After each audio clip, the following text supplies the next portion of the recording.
এতদিন মাঠের খেলায় বল পাস দেয় নাই, আর আজ ট্রফি জেতার পর সেটা ধরতে দেয় নাই। এই হলো আমাদের দেশের লোকাল ফুটবলারদের অবস্থা।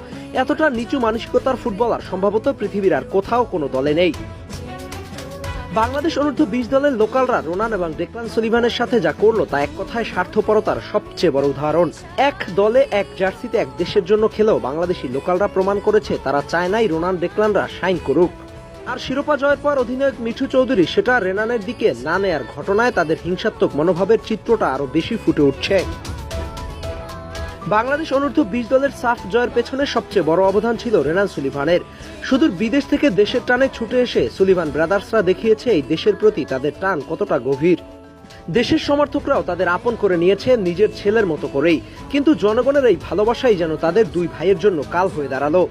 টুর্নামেন্ট জুড়ে মাঠের পারফরমেন্সে একাধিকবার রেনানকে উপেক্ষা করার এই দৃশ্য দেখা গেছে। সহজ পাস না দিয়ে অপ্রয়োজনীয় শট নেয়া কিংবা আক্রমণে তাকে এড়িয়ে চলা, এসব আচরণ পুরো টুর্নামেন্ট জুড়েই চোখে পড়েছে।